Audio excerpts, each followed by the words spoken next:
Good afternoon, my beautiful kings and queens. I hope that this is a beautiful and a blessed weekend for you all. I hope that you guys are doing well. So for a lot of you guys, you were not supposed to survive.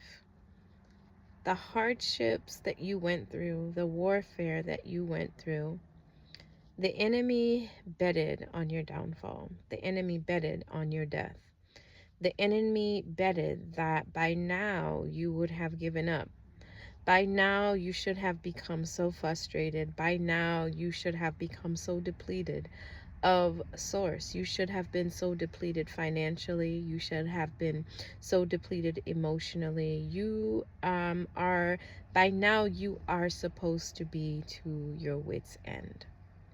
But when they were drawing up the plots and the plans against you, they didn't take into consideration that you were resilient.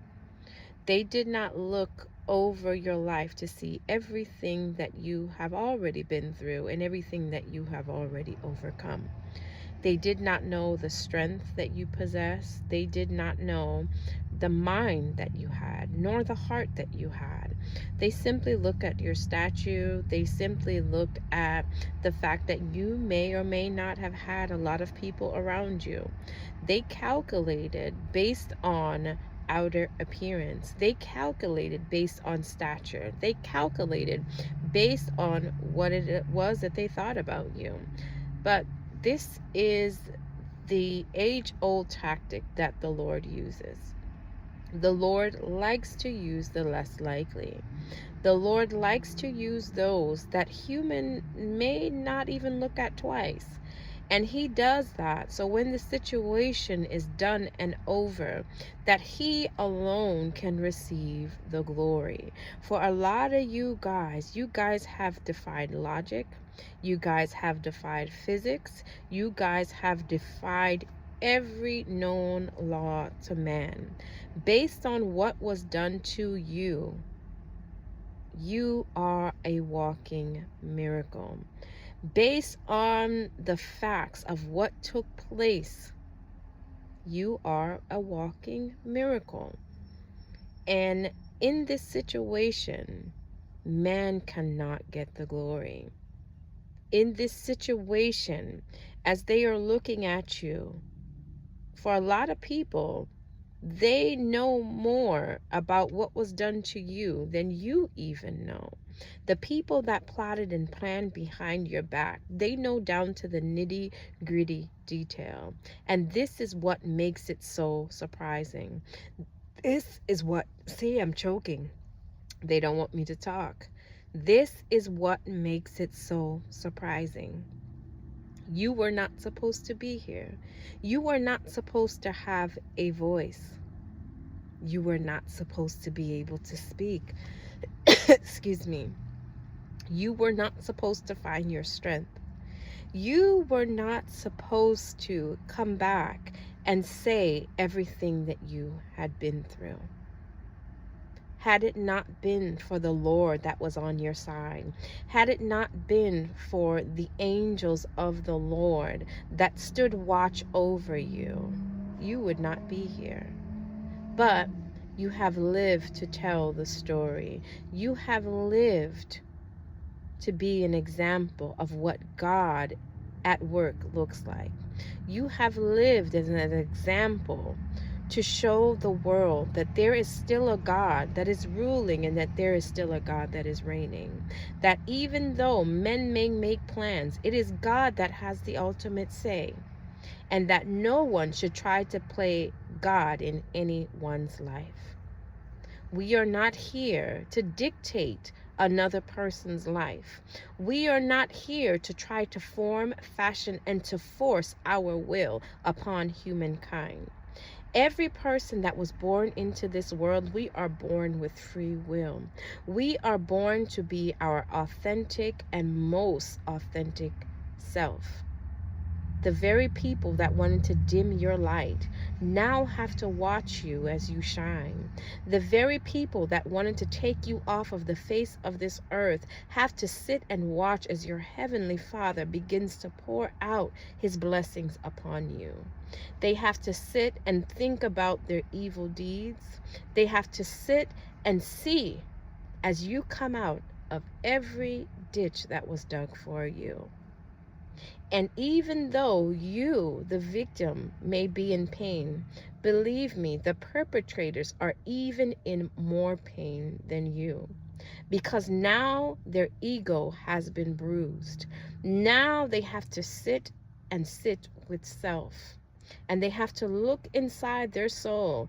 And they have to admit that they are wicked. They have to admit that the Spirit of the Most High God does not dwell within them. Now they see you radiating the very light and love of God.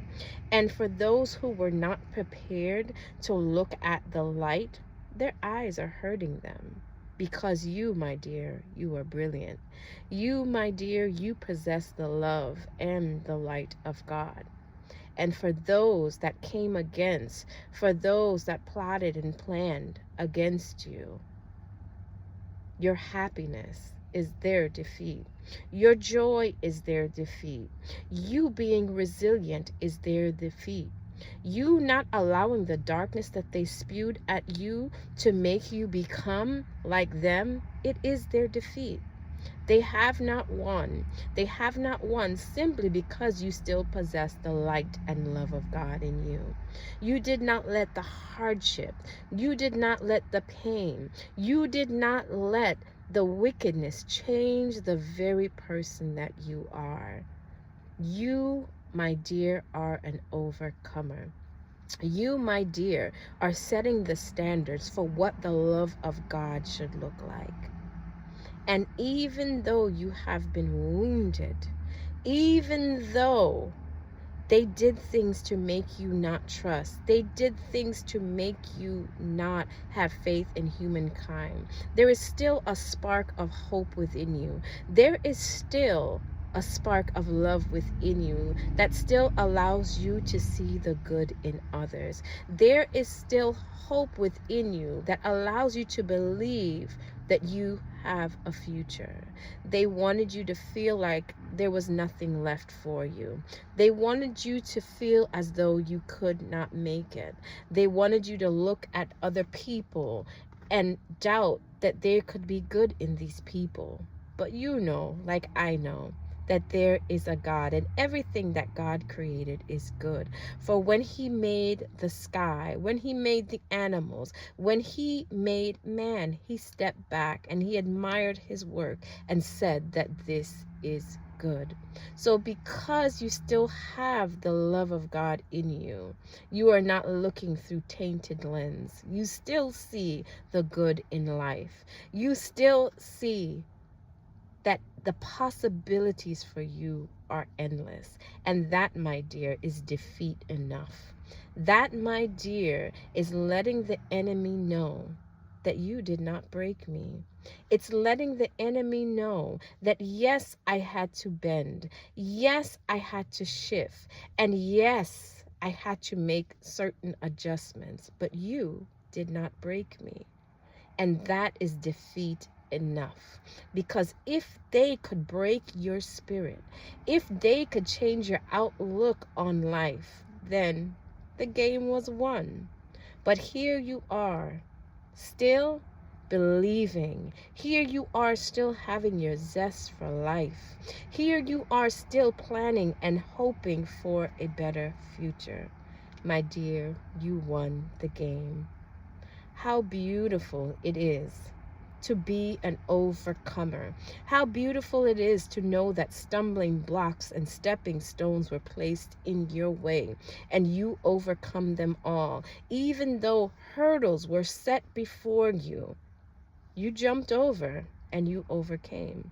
How many people can go through what you have gone through, make it out on the other side, and not be tainted? You are an overcomer. I want you to continue to look forward to good. Continue to have faith in God, because if God brought you this far, When you roll back the curtains of remembrance and you look and see every battle that was in your life, did you not overcome? Every situation that you have ever faced in this thing called life, did it not come to a resolve? Every situation that you thought that you would die in that situation, was there not an ending? So that means that the God of then is the God of now. The God of the valley is still the God of the mountaintops.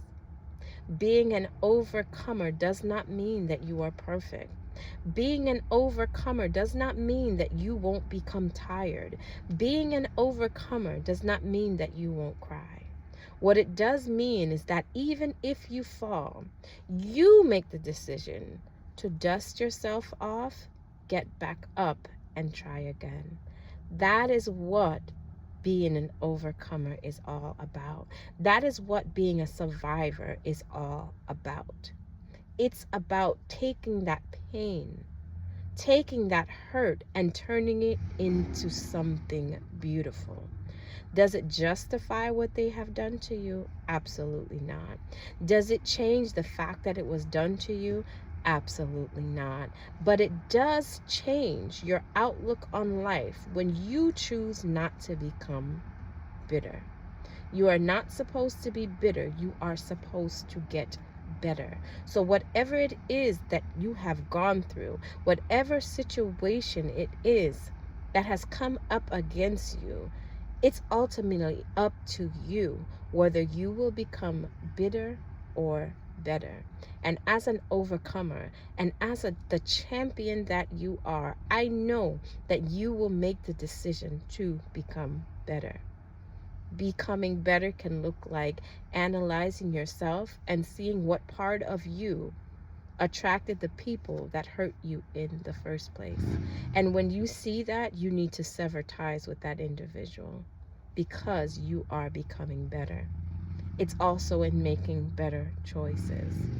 Sit with yourself and sit and say, what could I have done differently?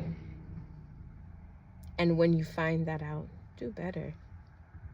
Learn a new skill. Turn that pain into something beautiful.